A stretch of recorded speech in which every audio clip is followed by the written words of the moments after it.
So, If I'm wrong, y'all forgive me, but I think it's Tricestan. Did so he not this say who goes. what his name was in the I don't know. That's why I said I'm gonna have to hear it at the beginning. yeah. I didn't recall hearing it, and Mhm. but I was working out when I was listening to it, so I Yeah. could have just overheard it. But we're gonna go through this interview here. Um, and Rain, if you need me to stop, just like raise your hand or say something, and we'll stop it wherever you want. But we're gonna listen to them talk about their what happened. Um, just to give you guys a little background from he's supposed to have been one of the gentlemen who was fighting on the on Horn Island. So he's gonna talk about it. So here we go. Brandy said, "What? Yes, Rain. They gave us what they used to give in their County. county, not realizing this is unfolding in front of the world." I Mhm. can see that. I can see Yeah. that. Oh, Trayson. I believe is his name. Okay, bet. So here we go, y'all. You had an interview, and I felt like you laid out a few things that I think the world needs to know and be clear about. Okay. And the first one is the relationship that you had with Nolan. Can you explain your relationship with Nolan? Yeah, I will. So his mom got on TV, as everybody has seen, and said that she didn't know me. And man, that can't be farther from the truth. Me and Nolan, I met Nolan in 9th grade in our second block class. It was math. He was one of the first guys I made friends with. It was somebody I made a connection to. Like off rip, he was an athlete. I could tell he was an athlete when I walked into class. We sat really close to each other. And all he did, he turned around and asked me for a pencil when I first met him in 9th grade when I moved to Ocean Spring. Man, it was tough. And the relationship there has always been best friend in my eyes. I never wanted to take away how close somebody else was with Nolan, but Nolan was my best friend. That was a guy I knew I could call at any point in time. He called me at 11 o'clock on the 4th to see where I was parked at. Man, me and Nolan have countless nights of him giving me advice on my girlfriend, on my life in general. Nolan has been the only friend, and I love my friends and my best friend in this group of guys, but Nolan has been the only person that ever told me, like, he's proud of what I've done. He's proud of how hard I worked. He's proud of me going overseas to go play ball. That was my guy. Like, that was my best friend. Yeah, and so how does it make you feel when the media activists are coming out and alluding to the fact that you may have something to do with what happened to Nolan on that day? Man, that hurts. It hurts is an understatement. I beat myself up every night I lay down. Beat myself up anytime it crosses my mind. Because in my head, if I wasn't drinking, if I didn't get into that altercation, maybe I would be able to do something. Maybe I would have saw something. Maybe I would have told Nolan, hey, man, you're not going with that girl. Just come back with us. We're going back a little bit later. We can go meet up with the guys later. Maybe it just plays out different. And then the fact that they're going to play that is I'm already trying to mourn my friend's death as is, and I'm blaming myself for it. To put that in my head is a next level of hurt that can't be truly explained. Because it's hard to put into words. Generally, it's backstabbing from a sense of a community that I thought I had with my skin color, and they stay so strong together. And I'm supposed to be one of them, but I come up and I speak, and now I'm the person to blame. Now I'm not dark enough for them. I'm not black enough for them, and now I'm the issue. It doesn't make sense in my head. It doesn't make sense. Was Nolan? I mean, obviously you were in a friend group, but the way the media makes it seem is that almost as if Nolan was the only black person in this whole friend group. Now they don't even mention you. They don't bring you up in this whole thing when it comes to what happened on at Horn Island. So what's your take on Nolan being presented as like the only black kid in a group of all these white boys? So I want to stop there. This is one of the areas where I said Officer Tatum wasn't being very transparent. He was making up his own. No one never said that Nolan was the only black boy at the beach. Like those are things that are just clear facts. It's just that those things we know don't make sense, right? We know. And even in this moment, right? This is why I tell people you need to be able to articulate as well, because he seems like he has a lot of hate as well with how people feel about him, things of that nature. And you have to understand, people are going to have their thoughts about you, their opinions about you, and you got to let people have those opinions. With that being said, I thought it was very disrespectful for him to call out Nolan's mother. Like, I thought that was very disrespectful. This conversation, Nolan mom has nothing to do with any of this. Outside of what you want to say, you called them or things like that. But outside of that, like her not knowing you, or hey, if she says she didn't know you, she didn't know you, big dog. Like, I know there's people that I probably call homeboys back in the day that my mama and daddy would have said, I don't know who that is, or they didn't remember them because they weren't around too long. You know what I mean? Like, so that is normal for a parent to feel like, hey, I don't know him. You know, knowing somebody means you know them, right? Just because, you know, somebody comes through your house and get a drink of water, stopping in with your son after football practice, don't mean you know him. You know what I mean? So I'm very abreast to that as well. And then prayers to Miss Patsy. Sorry to hear about your son as well, ma'am. Passing away 3 months ago. That is very prayers to you, like Brandy said. We appreciate that. So he said, we don't know Tricestan, who you gave. So yeah, like, so because I mean Officer Tatum kind of upset me more than anything throughout these interviews. That's why I didn't cover him like I was like, he really ain't do justice of what he's trying to do. To me, he's playing the same game that he's attempting to say Ben Crump and them are playing at this point. Like, you're not really getting to the meat and potatoes of this, you know. But he does seem very closed off for sure, very angry. Is that familiar ties or family ties, resources and strategies used in an attempt to hide or delay the truth? Tatum isn't the one to necessarily be the voice. Understand that. Anything so far, Rain? Go ahead. Yeah, I question him being the best friend. How can you say, oh, I really didn't know his mother, but y'all are claiming best friend? He was your best friend. Unless, and this is just me thinking, unless, and this is my personal opinion, so unless the mama didn't care who he hung around, or didn't, wasn't in his business and who he hung around all the time. When I was in high school, my best friends, my mom knew my best friends, and they knew my mom. It just didn't, but it didn't add up, Rain. Like, no, because when you listen to Warren, right? Mm-hmm. Warren apparently known Nolan even longer than him. I think elementary school, no? Yeah, and Warren said he never even been to their house.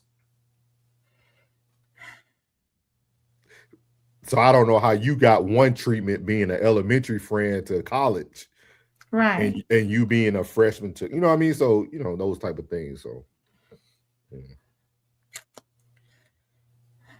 yeah. I was writing down some notes. That's crazy, man. I know we've spoken a little bit, but that friend group that I'm a part of to this day was the first friend group I was in when I moved to Ocean Springs as a new kid coming in. I never knew any of them. I known one kind of, sort of, back from grade school because we went to the same private school together. But that was it. And him being the only black person, minority, any of that measure is insane. Our friend group is diverse from the max. Like, we have a mixed guy.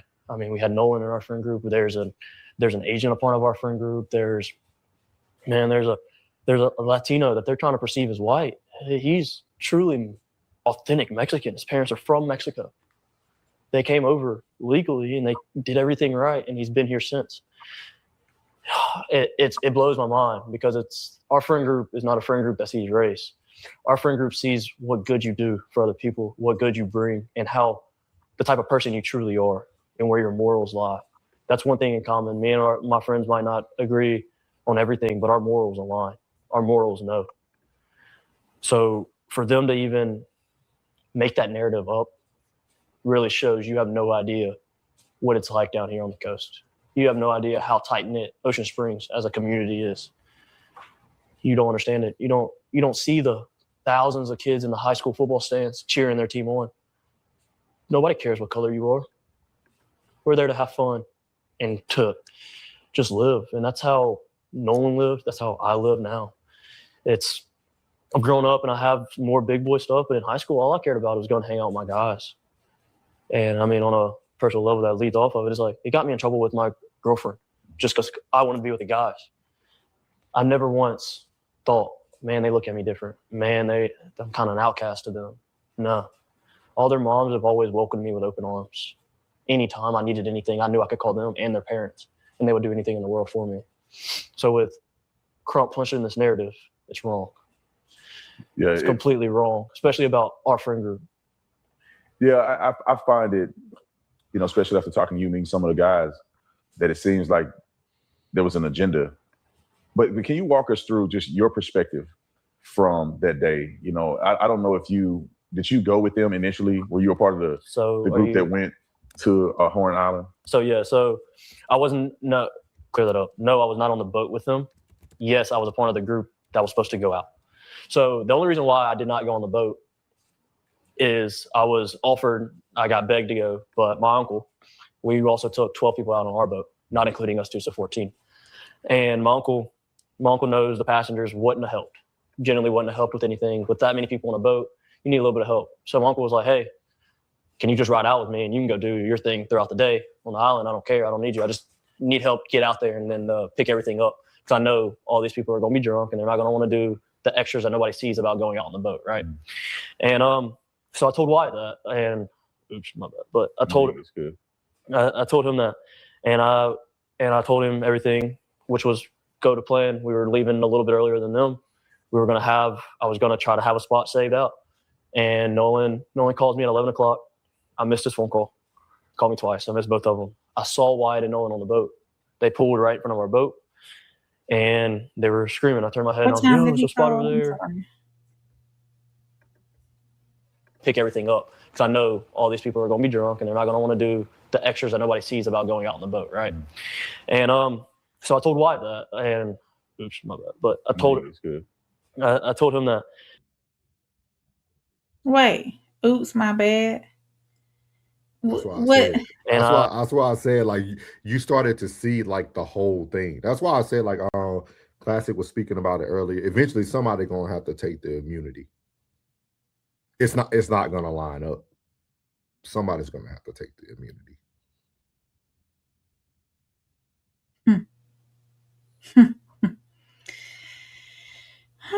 Somebody gonna sing like a little bird with a little D. And I told him everything, which was go to plan. We were leaving a little bit earlier than them. I was going to try to have a spot saved out. And Nolan calls me at 11 o'clock. I missed his phone call.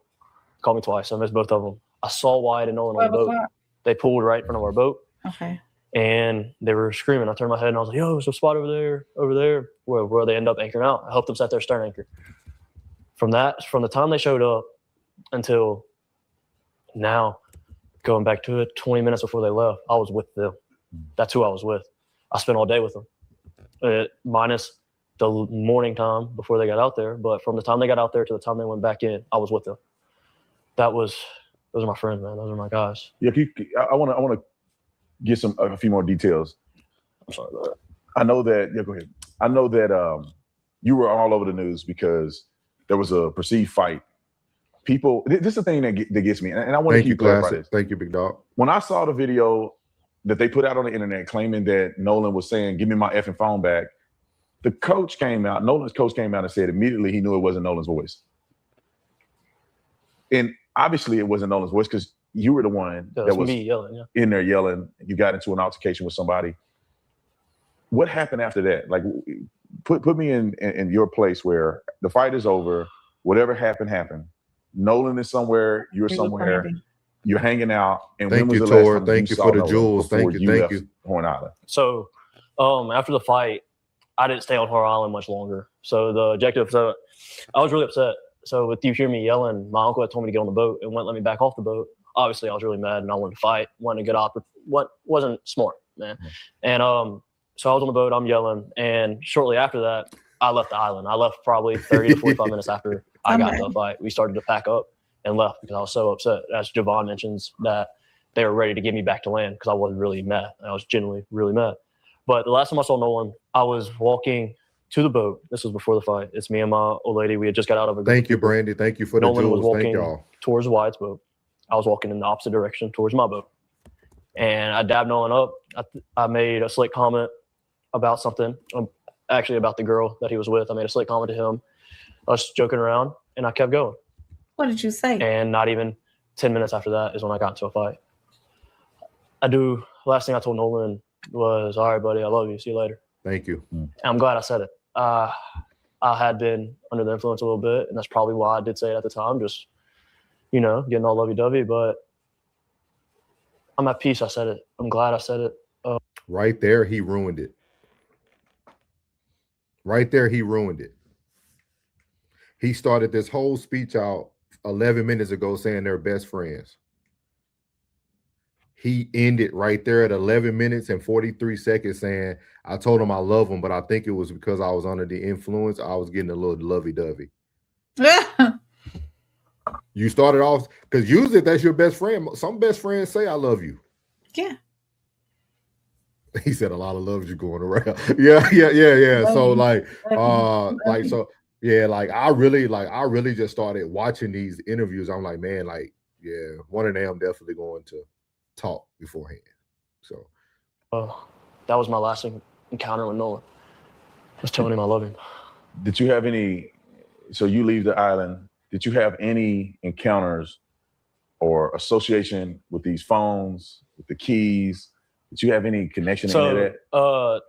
I did not. So what I know, I got my first phone call from Warren at about 9:20. I didn't answer it. I was asleep. I'd been on the boat all day. I didn't feel like going to party anymore. I went to bed. So I got my first phone call about 9:20, and I didn't wake up again until a little after 11 o'clock. And that was to my brother coming in the room being like, hey, Warren's trying to get a hold of you. You need to answer the phone. They're looking for Nolan. And I'm half awake, and I pick up the phone. And by this time, nobody had came to the house to grab anything. Oh. And Warren gets on the phone, and he's just like, hey, man. Go ahead. His first phone call from Warren was what time? You got to know. I'm just listening. 9:20.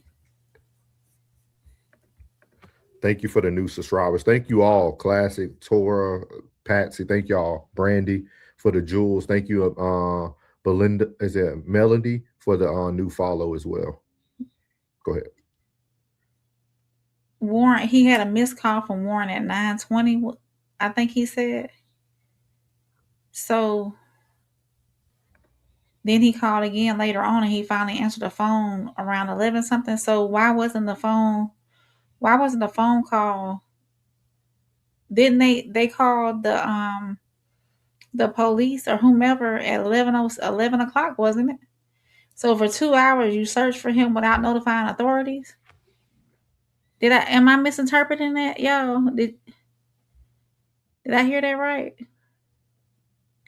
So you look at did I hear that right, yo?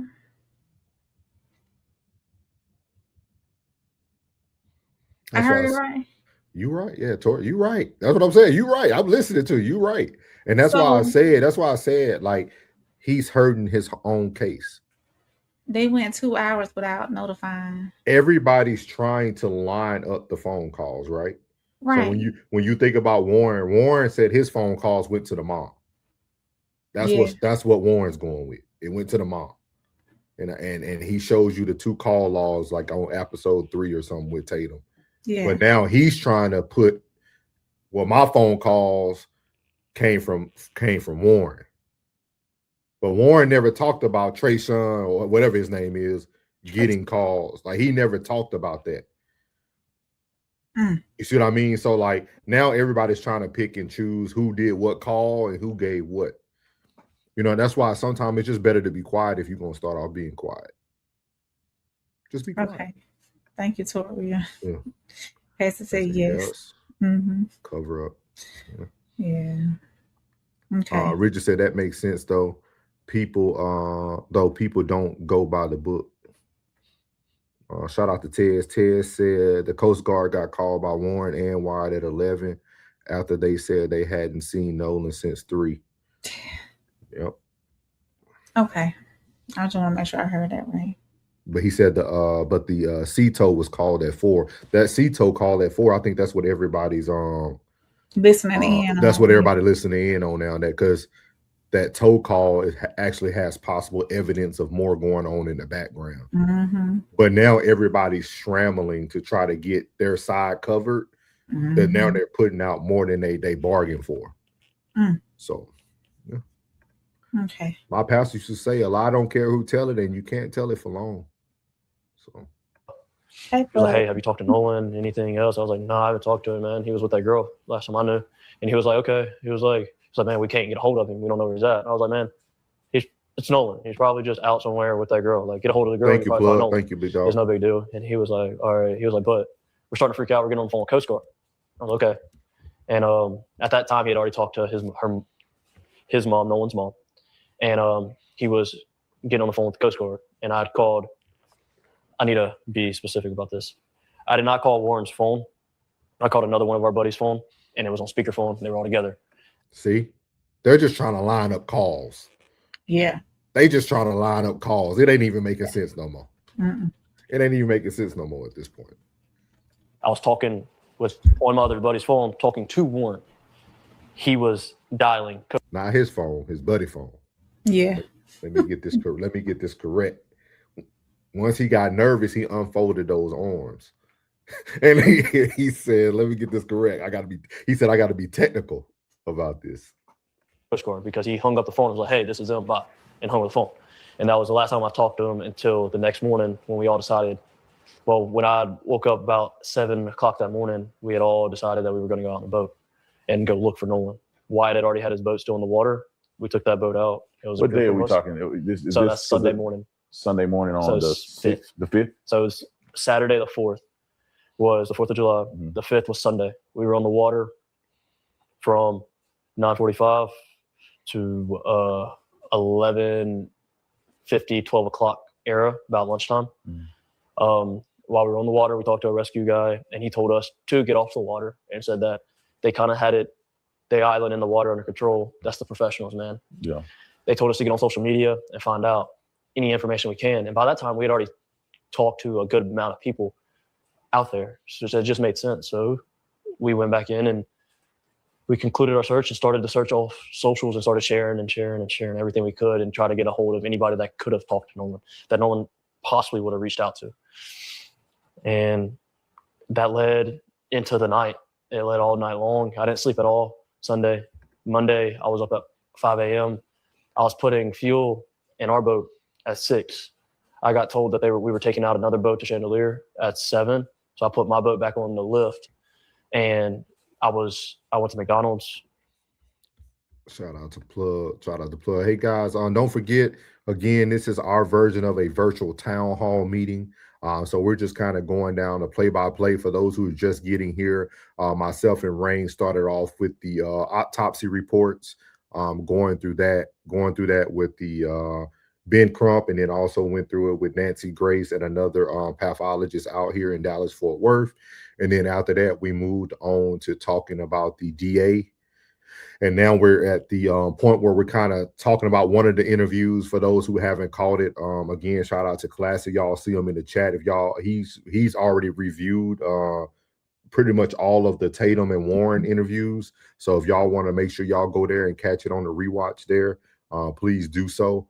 I think Tez covered it too, if I'm not mistaken, some of them. So make sure y'all go watch those individuals that are in the chat as well. Appreciate everybody new who has commented and subscribed. We really appreciate you guys. Myself and Rain cannot do this without you guys. Thank y'all for all the super chats and the jewels and things of that nature. Plug said listening, watching, and keeping hush mouth till all the facts come out. Shh. Yeah. That's why we made that statement at the beginning. That's why we kind of waited towards the end now.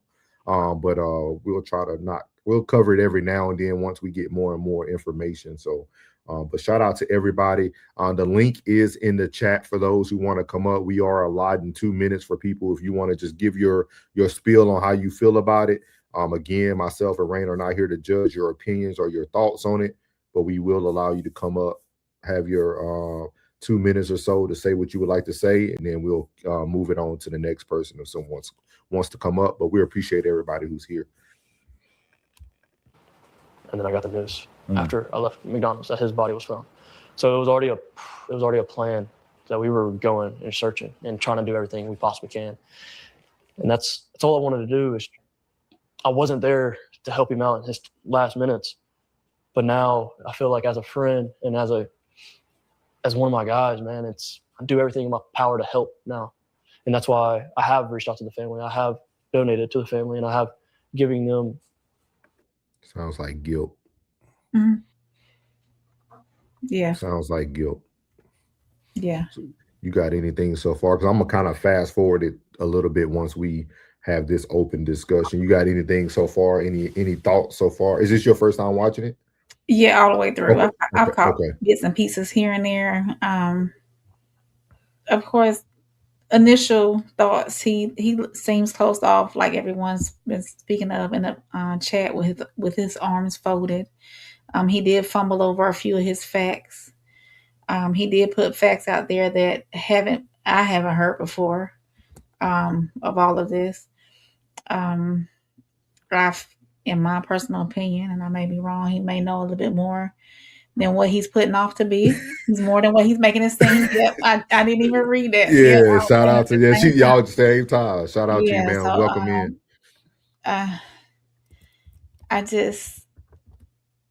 My prayer is for somebody to be convicted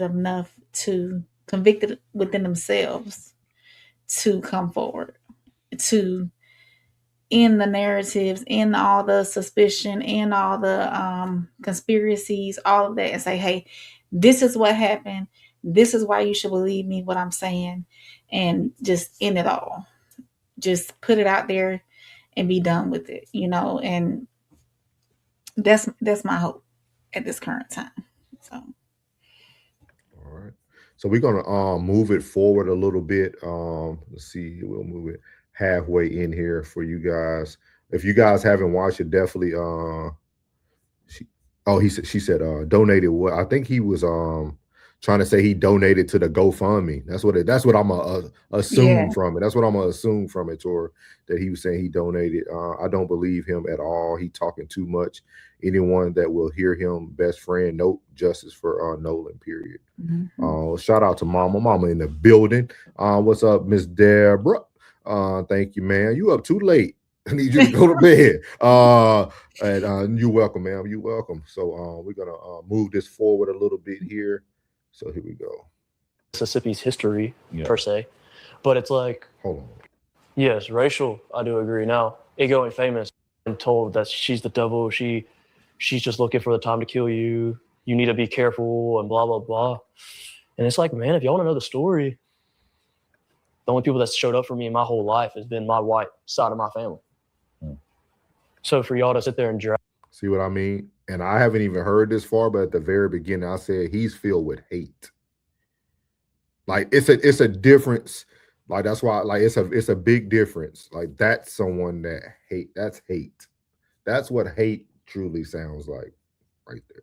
Drag their name and to drag me down, and I'm supposed to be one of y'all, and you're supposed to have my back, and we're supposed to be in this together. And it's really eye-opening. Did it shock you that it turned this way?